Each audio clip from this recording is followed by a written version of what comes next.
یعنی جب تم مال و دولت مرنے والے کا آپس میں تقسیم کر رہے ہو تو اس وقت تقسیم کے وقت کوئی رشتہ دار، یتیم، مسکین، غریب لوگ جو موجود ہوں، یا موجود ہونے کا مطلب اس وقت پاس ہوں، یا اس وقت اگر، کیونکہ ہر جگہ تو ایسا نہیں ہو سکتا نا، اس کا مطلب یہ بھی ہے کہ آپ کے ذہن میں ہے، آپ کی سوچ میں، آپ کے سامنے ہے کہ وہ محلے میں ہے، قریب ہے، لیکن ہیں صحیح ہمارے کچھ لوگ ایسے ہوتے ہیں اور ہیں کہ رشتہ دار بھی ہیں اور غریب بھی ہیں اور یتیم بھی ہوں گے اور بہت سارے مسکین و غریب بھی ہوں گے، تو ان کو بھی تم تقسیم کرتے وقت فارزقوہم، پس دو کچھ نہ کچھ حصہ، منہ اس سے دو، وقولو اور کہو ان کے لیے، لہم ان کے لیے، قولا معروفا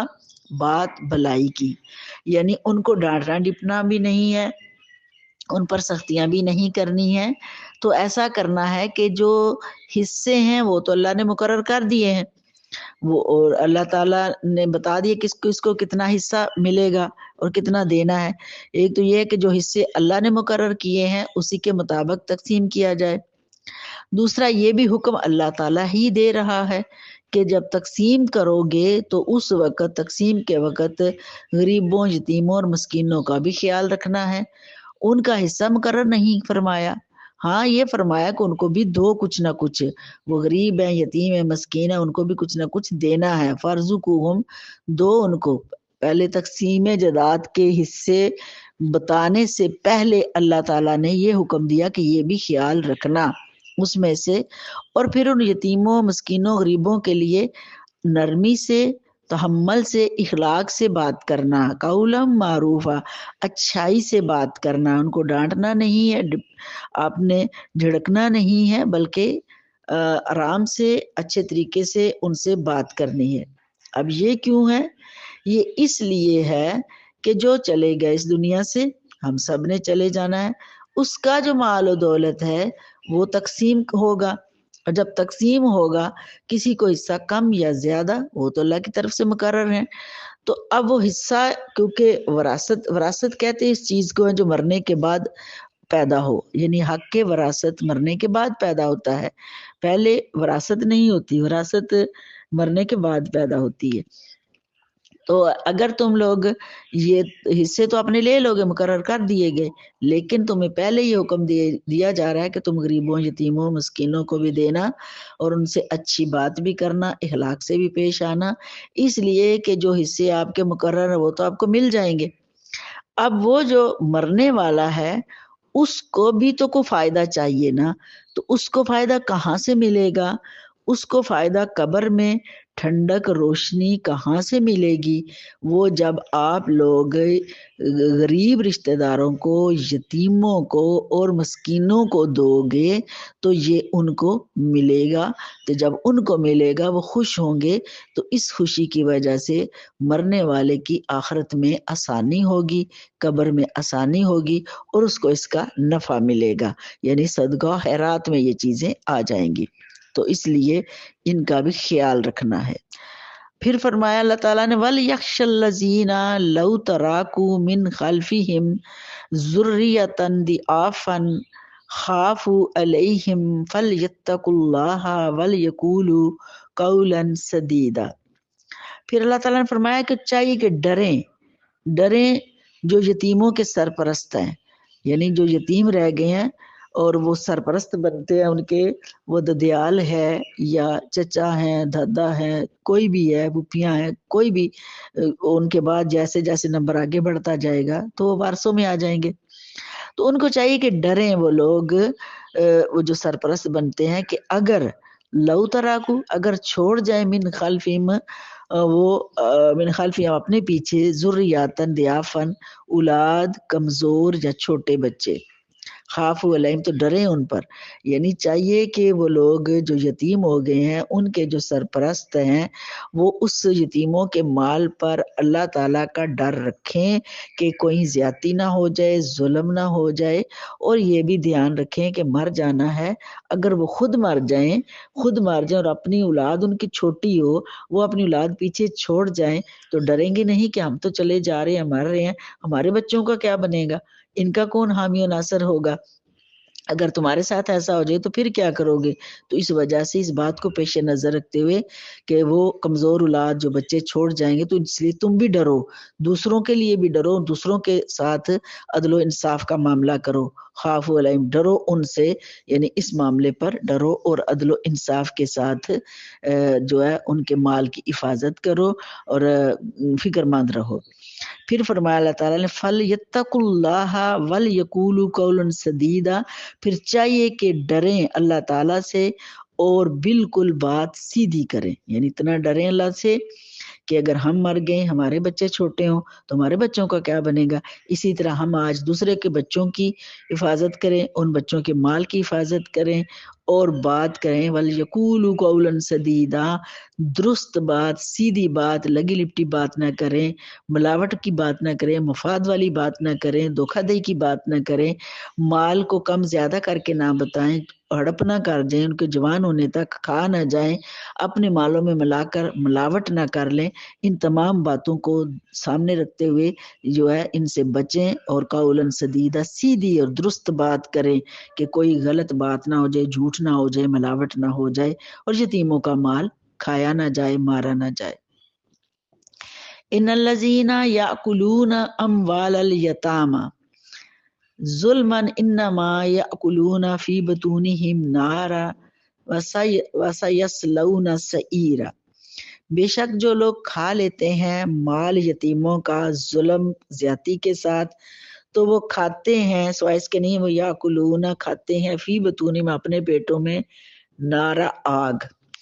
یعنی جو لوگ یتیموں کا مال کھا جاتے ہیں ظلم کے ساتھ، زیادتی کے ساتھ، بار بار اس کا ذکر آ رہا ہے، پیچھے بھی آیا، تو وہ کیا کرتے ہیں، یہ ظلم ہے، یہ ظلم ہے، کسی کا حق مارنا، کسی کا بھی حق مارنا ظلم ہے، لیکن یتیم بچے جو چھوٹے معصوم یتیم بچے ہیں ان کا حق مارنے کا اللہ تعالیٰ نے قرآن کریم میں بہت واضح واضح ارشاد بار بار فرما دیا کہ تم مال یتیموں کا نہ کھاؤ، جو لوگ کھا جاتے ہیں مال یتیموں کا ظلم کے ساتھ، تو اس کے لیے فرمایا انما یاکلون،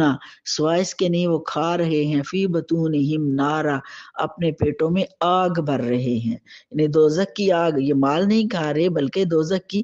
آگ بھر رہے ہیں۔ اللہ اپنے حفظ و مان میں رکھے، بچائے اپنے حبیب کے صدقے میں۔ وَسَيَصْلَوْنَ سَعِيرًا، اور پھر جو اپنے پیٹوں میں آگ بھر رہے ہیں یتیم کا مال کھا کر، تو وہ ان قریب بھڑکتی ہوئی آگ میں ڈالے جائیں گے، یعنی جہنم میں ان کو ڈال دیا جائے گا۔ وَسَيَصْلَوْنَ سَعِيرًا، استغفر اللہ استغفر اللہ، بھڑکتی ہوئی آگ، شعلوں والی آگ، دوزخ، اس کے اندر یتیموں کا مال کھانے والوں کو ڈال دیا جائے گا۔ یوصیکم اللہ فی اولادکم للذکر مثل حظ الانثیین، اللہ تعالیٰ نے فرمایا یوصیکم اللہ، وصیت کرتا ہے تم کو اللہ تعالیٰ فی اولادکم، تمہاری اولاد کے بارے میں، للذکر، مردوں کے لیے ہے، مثل حظ الانثیین، حصہ دو عورتوں کے برابر، یعنی اللہ تعالیٰ نے اب مال کا، جائیداد کا، وراثت کا بتا رہا ہے کہ کس طرح سے آپ نے کرنا ہے، کہ یہ حصے اللہ تعالیٰ کی طرف سے مقرر کردہ ہیں، ان میں کوئی رد و بدل کا کسی کو بھی کوئی اختیار نہیں ہے، کہ اللہ نے فرمایا وصیت کرتا ہے، یوصیکم اللہ، تم کو اللہ تعالیٰ وصیت کرتا ہے، حکم دیتا ہے، کیا حکم دیتا ہے؟ تمہاری اولاد کے بارے میں، جو تمہاری اولاد ہے اس کے حوالے سے وہ تمہیں حکم دیتا ہے کہ للذکری، مرد کے لیے ہے، مثل حظ الانثیین، برابر دو عورتوں کے، یعنی اگر والدین یا والد فوت ہو جاتا ہے تو اس کے لیے جو حصہ ہے تقسیم جائیداد میں یا وراثت میں، تو وارث ہوگا وہ، اگر عورتیں بھی ہیں مرد بھی ہیں، آگے اس کی ترتیب آ رہی ہے، تو مرد کے لیے دو حصے ہوں گے عورت کی طرح، یعنی عورت کے ایک حصہ اگر ہے تو دو عورتوں کو ملے گا جتنا اتنا ایک مرد کو ملے گا۔ اب اس کی وجوہات آگے چل کے بتاتے ہیں کہ مرد کے لیے حصہ ہے 2 عورتوں کے برابر، یعنی دگنا ہے مرد کے لیے۔ اب یہاں سے بڑی اس کی تفصیل بھی ہے، اور بہت سارے لوگوں نے اسی ایک چیز کو لے کر ہر جگہ پر اس کو جو ہے وہ موضوع بنایا ہے۔ یہاں صرف وراثت کی بات ہو رہی ہے۔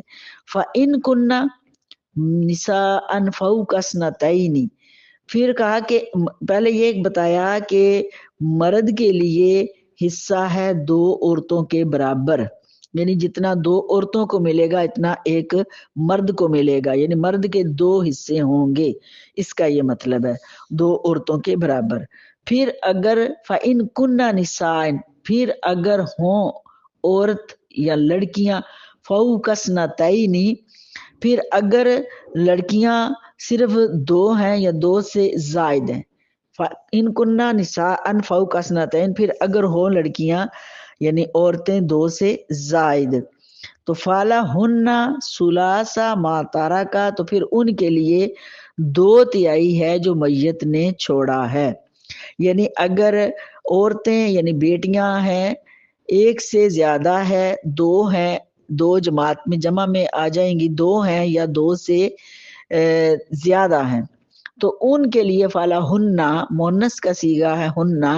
پھر ان کے لیے ثلثا تیسرا ہے ماتارا کا جو چھوڑ گئے، یعنی جو والدین نے چھوڑا ہے حصہ ان کے لیے پھر 2/3 ہے جو میت نے چھوڑا ہے۔ تہائی کہتے ہیں 3 حصے، کوئی تیسرے حصے، کوئی 3 حصے جو ہوتے ہیں اس کو تہائی کہتے ہیں۔ یہاں پر 2/3 آیا ہے، تو جو عورتیں ہیں یعنی بیٹیاں ہیں ان کے لیے 2/3 ہے، مثلاً کہ کل جائیداد کا 3 حصے ان بیٹیوں کو ملیں گے، اور یعنی کل جائیداد کو جمع کر کے تو اس میں سے جو ہے وہ 3 کے حساب سے بیٹیوں کو ملیں گے۔ وَإِن كَانَتْ وَاحِدَةً فَلَهَا النِّصْفُ، اور اگر ہو ایک ہی لڑکی فَلَهَا النِّصْفُ تو اس کے لیے آدھا ہے، یعنی اگر 2 بیٹیاں ہیں یا 2 سے زیادہ ہیں تو ان کو 3 حصے کر کے ملے گا، یعنی کل جائیداد کو جمع کر کے پھر ان میں سے 3 حصے ان کے نکال دیے جائیں گے، یہ 2/2 اسی لیے کہتے ہیں اس کو۔ وَإِن كَانَتْ وَاحِدَةً فَلَهَا النِّصْفُ، پھر اگر ہو ایک تو اس کے لیے آدھا ہے جو میت نے چھوڑا ہے۔ تو 2/3 سے جو میت نے چھوڑا ہے اس میں سے یعنی ثلثا تیسرے کو کہتے ہیں، اور تہائی 2/3 کہتے ہیں، یعنی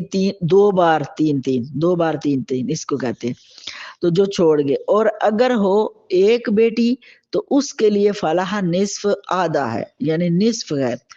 والی ابویہ، اور میت کے ماں باپ میں اس سے لکل واحد منہما،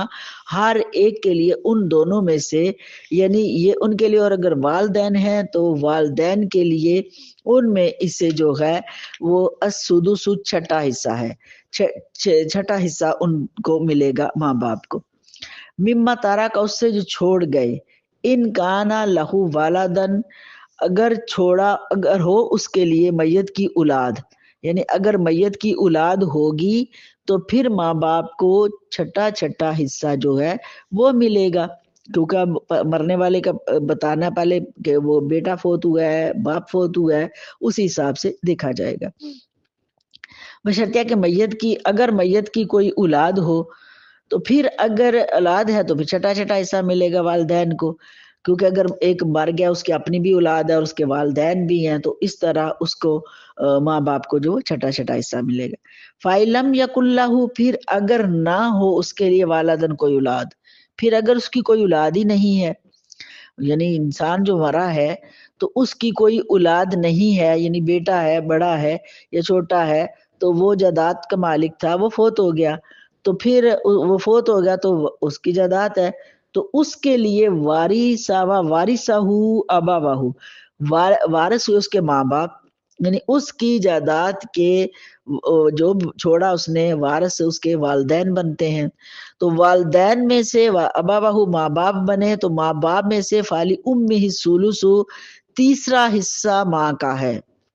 تیسرا حصہ جو ہے وہ ماں کا ہے، باقی سب باپ کا ہے۔ اس وجہ سے بھی ہے کہ مرد کے اوپر ذمہ داریاں ہیں. مرد کا حصہ کہیں مرد کا 2 حصے بتایا گیا، عورت کے مطلب 2 عورتوں کے برابر مرد کو 2 حصے ملیں گے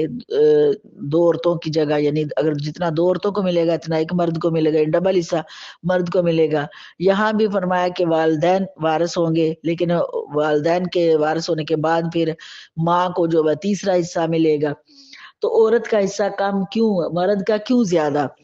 مرد کو اللہ تعالیٰ نے ذمہ دار بنایا ہے،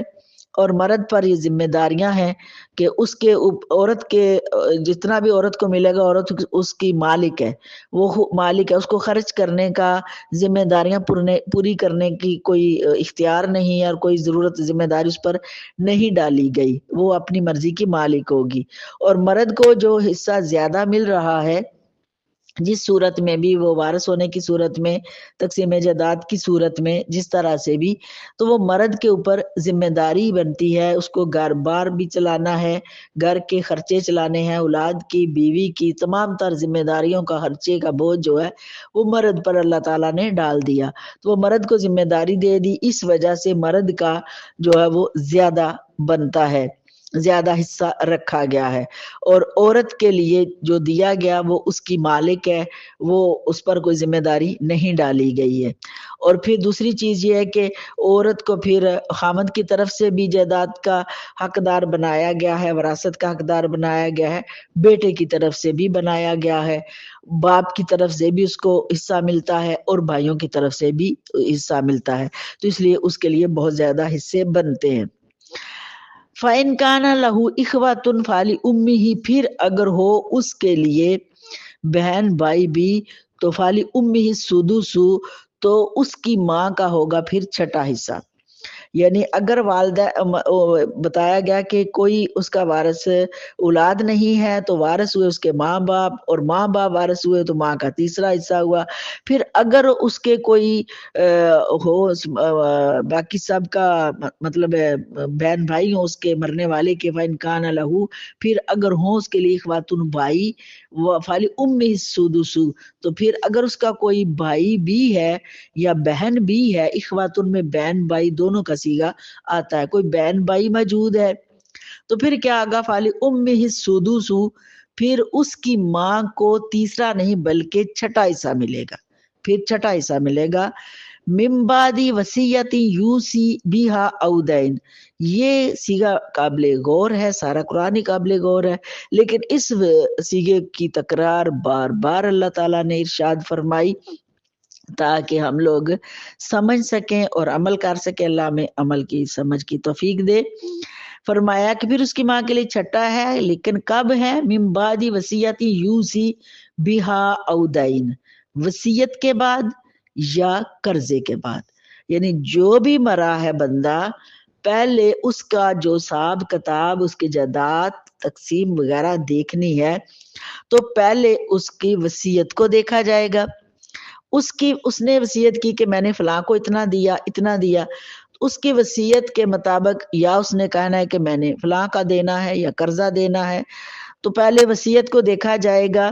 اور اس کے قرض کا حساب لگایا جائے گا، اس کا قرضہ ادا کیا جائے گا اور وصیت پر عمل کیا جائے گا. وصیت میں قرضہ بھی ہو سکتا ہے، وصیت میں اولاد کو دینا بھی ہو سکتا ہے، وصیت میں کسی اور کو کچھ دینے کے لیے وعدہ بھی ہو سکتا ہے. تو اس وصیت کے اندر دیکھنا یہ ہے کہ اس نے وصیت آیا شریعت کے مطابق کی یا کہ بہت زیادہ اس نے کمی پیشی کر دی، تو پھر اس کی وصیت کو اتنا ہی عمل کیا جائے گا جتنا کہ جائز طریقے سے. کہ مثلا اگر تو اس نے کسی اولاد کو تھوڑا زیادہ دے دیا اور کسی کو کم دے دیا، تو زندگی میں اس نے وہ دے دیا تو وہ تو ٹھیک ہے، لیکن اگر اس نے بالکل ہی ایک کو نہیں دیا اور ایک کو سارا دے دیا تو یہ قبول وصیت بھی نہیں کی جائے گی، کہ شریعت نے اس کو منع کیا ہے. اور دوسری یہ چیز اس میں آنکھ کرنے کی بھی آتی ہے کہ بہت سارے لوگ اولاد کو آگ کر دیتے ہیں، بیٹوں کو آگ کر دیتے ہیں کہ ماں باپ کی بات نہیں مانی یا نافرمانی کی وغیرہ وغیرہ، ہم اس کو اپنی جائیداد سے آگ کرتے ہیں، تو یہ حرام ہے. آگ نہیں کرنا، آگ کرنے کا اختیار انسان کے پاس نہیں ہے، کیونکہ یہ وراثت کا اختیار حق جو ہے اللہ رسول کی طرف سے دیا گیا ہے، اس لیے اولاد چاہے فرما بدار ہے یا نافرمان ہے، وہ جزا سزا الگ معاملہ ہے۔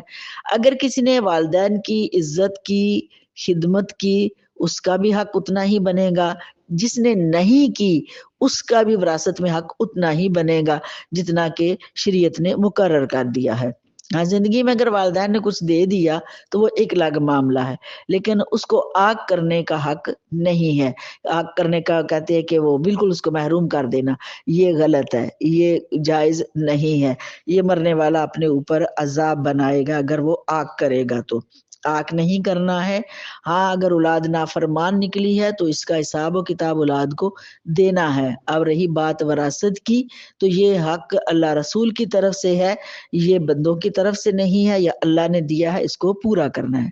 تو وصیت بھی دیکھنی ہے پہلے مرنے والے کی، پھر اس کا قرضہ دیکھنا ہے۔ اگر قرض اس کا پہلے وصیت دیکھیں گے، قرضہ بھی دیکھیں گے، قرضہ ادا کریں گے، پھر جو بچتا ہے پھر اس پر تقسیم ہوگی۔ پہلے قرض ادا ہوگا اور وصیت بھی دیکھی جائے گی، اس کے بعد جو ہے وہ اس کی تقسیم ہوگی۔ اباؤکم و ابناؤکم، تمہارے باپ اور تمہارے بیٹے، لَتَدْرُونَ، تم نہیں جانتے، ایہم، کہ کون ان میں سے اقرب لکم نفعا، کہ بہت زیادہ قریب ہے تم میں نفع میں یا نفع پہنچانے میں۔ تمہیں نہیں پتا ہے کہ کون نفع پہنچائے گا، تو کون تمہارے بعد رائے راست پر رہتا ہے، کون وہ جائز کام کرتا ہے، کون نہیں کرتا ہے، کون دین کے کام کرے گا، کون آپ کے لیے صدقہ جاریہ بنے گا، کون آپ کو دنیا آخرت کا نفع دے گا، یہ آپ لوگ نہیں جانتے، اللہ تعالیٰ کو پتا ہے، لیکن حصہ مقرر ہے۔ فریدۃ من اللہ، یہ حصہ ہے مقرر اللہ تعالیٰ کی طرف سے۔ جتنا حصہ اللہ تعالیٰ نے مقرر کیا ہے وہ دینا ہے۔ اولاد کو یہ ذمہ داری ہے آپ کی، اولاد کو آپ اس دنیا میں لے کر آئے ہیں۔ اب اس دنیا میں سب سے پہلے یہی تو وجہ ہے کہ والدین کا حق بنتا ہے پہلے اولاد کی تعلیم و تربیت اچھی کریں، پھر اس کے لیے جو تقسیم جائیداد میں حصہ بنتا ہے وہ اللہ کی طرف سے ہے، تاکہ وہ اچھا خرچ کرے گا، اچھی طریقے سے چلے گا، اللہ رسول کی طرف چلے گا تو آپ کے لیے صدقہ جاریہ بن جائے گا۔ ان اللہ کانا علیما حکیمہ، بے شک اللہ تعالیٰ بہت کچھ جاننے والا اور حکمتوں والا ہے۔ جو تم مصلحتیں کرتے ہو، جو مشورے کرتے ہو، جو تقسیم جائیداد میں کرتے ہو، جو اچھا کرتے ہو، برا کرتے ہو، تم چشم پوشی کرتے ہو، کسی کا حق مارتے ہو یا پوری ایمانداری سے ادا کرتے، جو کچھ بھی کرتے ہو وہ سب اللہ تعالیٰ جانتا بھی ہے اور حکم بھی دیتا ہے، اور حکمت والا بھی۔ سب حکمتیں اللہ کو پتا ہے، کس کو کتنا دینا ہے، کتنا نہیں دینا، اللہ نے قرآن پاک میں حصے اس کے مقرر کر دیے ہیں۔ وَلَکُمْ، اور تمہارے لیے، نصف ما تَرَکَ أَزْوَاجُکُمْ إِن لَّمْ یَکُن لَّهُ وَلَد، اور تمہارے لیے آدھا ہے جو چھوڑ گی تمہاری بیویاں۔ اگر بیوی مر جاتی ہے تو بیوی کی جو جائیداد ہے وہ مردوں کے لیے ہے، تو مردوں کے لیے کتنی ہے؟ آدھا۔ آدھا حصہ اس بیوی کی جائیداد میں مرد کا ہوگا، باقی آدھے کے اور لوگ بھی وارث ہوں گے۔ لیکن یہ کس صورت میں ہوگا؟ ان لم یکن لہن والد، اگر اس کی کوئی اولاد نہ ہو، یعنی اگر کوئی اس کی اولاد نہ ہو، اس خاوند سے یا پہلے سے یا کسی سے اس کی کوئی اولاد نہیں ہے، تو اس کے چھوڑی گئی جائیداد جو ہے، جو مال ہے، وہ اس کا خاوند، اس کا جو ہے وہ آدھے کا مالک ہوگا۔ فَإِنْ كَانَ لَهُنَّ وَلَدٌ فَلَكُمُ الرُّبُعُ، پھر اگر ہو ان کی کوئی اولاد، وہ تمہارے لیے، فالکم تمہارے لیے، ربع پھر کیا ہے؟ پھر چوتھا حصہ ہے۔ پہلے اگر کوئی اولاد نہیں ہے تو خامد کے لیے آدھا ہے، اگر اس کی کوئی اولاد ہے بیوی کی، ہو سکتا ہے اس کی اپنی اولاد ہو، اس کی دوسرے شوہر سے ہو، اس شوہر سے ہو، تو پھر خامد کے لیے کتنا ہے؟ ربع، چوتھا، مما ترکنا من بعد، جو وہ چھوڑ گئیں، جو عورت نے چھوڑا، عورتوں نے چھوڑا، اس کو من بعد وصیت یوسینا، وصیت کے بعد، بہا او دینی، اس کی بھی وصیت کو دیکھا جائے گا۔ اسی جملے کو دوبارہ اللہ تعالیٰ نے ارشاد فرمایا، بار بار فرمایا، ایک ایک جملے کے ساتھ ایک ایک فرمان کے ساتھ ساتھ اس کو بھی فرمایا. پھر فرمایا خواتین کے لیے بھی وصیت یوسین بہا او دین، پھر وصیت پوری کرنے کے بعد اور اس کے قرضہ ادا کرنے کے بعد. ہو سکتا ہے اس نے قرضہ بھی دینا ہو، اور جو اس نے وصیت کی ہو کہ اس کو ایسے کرنا، ویسے اس وصیت کو بھی دیکھا جائے گا، قرضے کو دیکھا جائے گا، پہلے قرض اس کا ادا کیا جائے گا. ان دونوں چیزوں کے بعد پھر جو بچے گا اس پر جو ہے وہ حصے مقرر کیے جائیں گے. وَلَهُنَّ الرُّبُعُ مِمَّا تَرَكْتُمْ إِن لَّمْ يَكُن لَّكُمْ وَلَدٌ، اور تمہاری بیویوں کا چوتھا حصہ ہے اس سے جو تم چھوڑو، بشرطیہ کہ کوئی اولاد تمہاری نہ ہو. یعنی اگر تمہاری بیویاں جو ہے تمہارا حصہ جو چھوڑ جاؤ گے تو ان میں سے بیویوں کا جو ہے وہ تم نے جو چھوڑا ہے اس میں سے بیویوں کا چوتھا حصہ ہوگا اگر کوئی تمہاری اولاد نہ ہو. اگر کوئی اولاد نہیں ہے تو بیوی کا چوتھا حصہ بنے گا. فَإِن كَانَ لَكُمْ وَلَدٌ، پھر اگر ہو تمہارے لیے کوئی اولاد، تمہارے لیے کوئی اولاد ہو، فَلَهُنَّ الثُّمُنُ، تو پھر ان کا 8واں حصہ بنے گا. مما ترکتم من بعدی، اس کے بعد کہ جو تم چھوڑ گئے تقسیم جائیداد میں، بعد وصیت، وصیت کے بعد، تو سونا بہا او دین، وصیت کرنے کے بعد جو تم نے وصیت کی اس کے ساتھ وصیت کرنی ہے، اور قرض کی، اور قرضے کے اندر بیوی کا حق مہر بھی شامل ہے. حق مہر بھی شامل ہے کہ وہ بھی ایک قرض ہے. اگر بیوی کو حق مہر ادا نہیں کیا گیا تو مرنے کے بعد تقسیم جائیداد کا جب حساب لگایا جائے گا اور دیکھا جائے گا قرضہ کس کس کا دینا ہے. وصیت میں کیا لکھا ہے، وصیت کا میں نے بتا دیا آپ کو، لیکن وہ بار بار آ رہا ہے اس لیے بار بار غور کرنا ہے. اور پھر قرضے کو دیکھنا ہے، قرضہ جو دینا ہے اس میں حق مہر بھی ہے، وہ بھی بیوی کا قرضہ ہے، اس حق مہر کو بھی ادا کرنا ہے. اور اس کے بعد پھر تقسیم جائیداد کا معاملہ کرنا ہے کہ کس کا کتنا حصہ بنتا ہے.